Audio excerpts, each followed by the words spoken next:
phones and stuff didn't exist. So we can get little peeks into what it was like 30, 40 years ago. Yeah, here's a thing from WMHT from 1987 about the Northeast Fan Club. This is WMHT, Schenectady, Albany, Troy.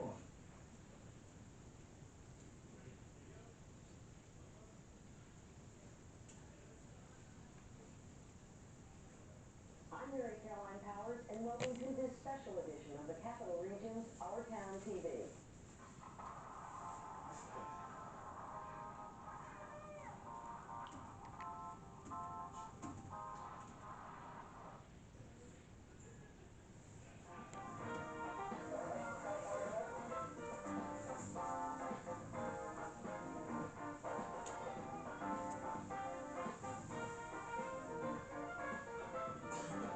Who are out and involved.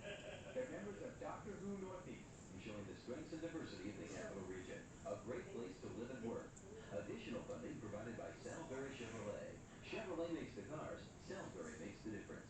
Salisbury Chevrolet, Route 50 in Scotia at the Schenectady County Airport. And by Midon Restaurant Corporation and its associated Burger King restaurants throughout the Capital Region. Burger King, the best food for fast times.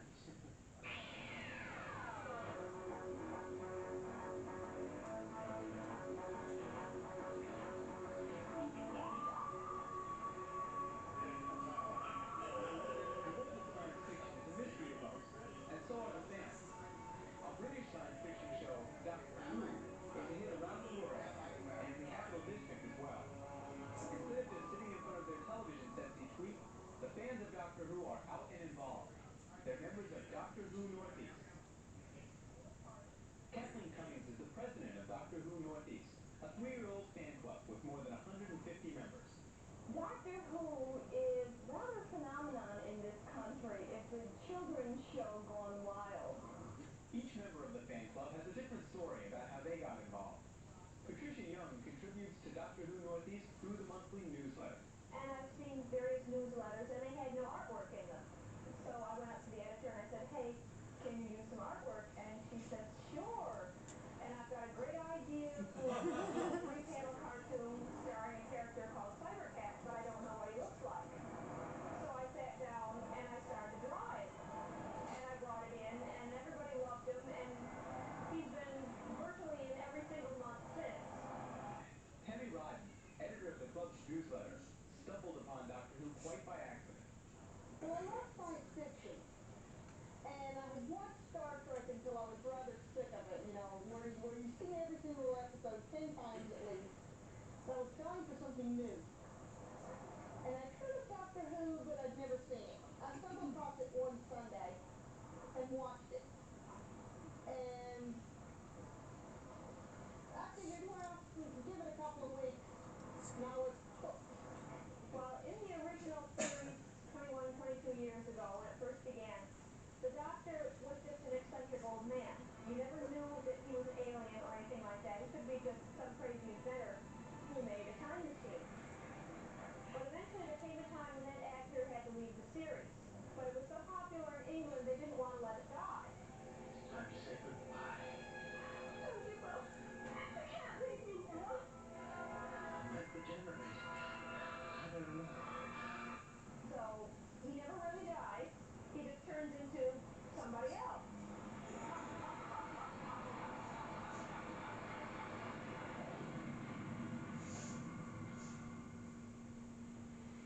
Doctor, You're expecting someone else?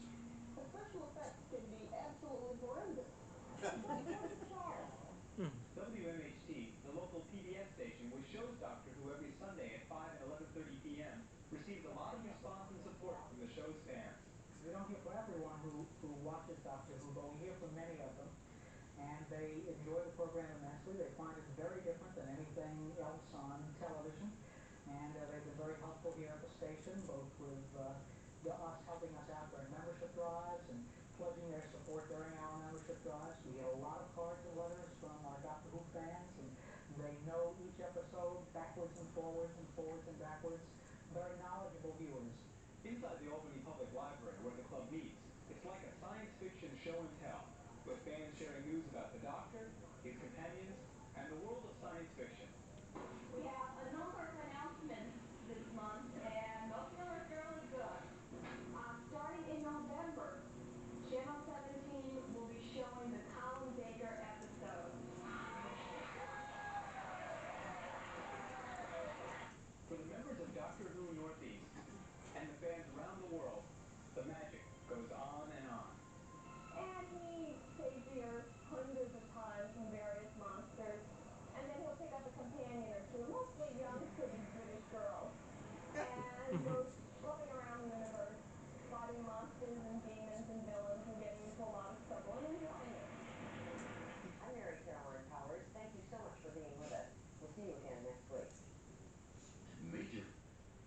And Doctor Who is such a big deal in some of the areas that they even had hosts to host the episodes. So they would do some introductions. Here's an example of one of them.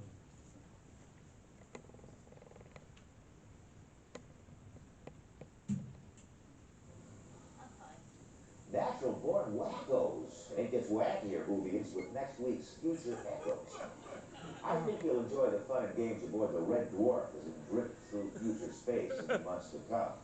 And I know you'll enjoy what's next. The very first Doctor Who adventure, originally broadcast in Great Britain the weekend of John Kennedy's assassination. It introduced our world to a remarkable character, a Time Lord, a multifaceted creation which fulfilled literally generations of viewers. The Doctor, of course, is capable of regeneration, but meet him tonight in his initial incarnation, cranky, sardonic, and masterfully portrayed by the actor who created the role, William Hartnell.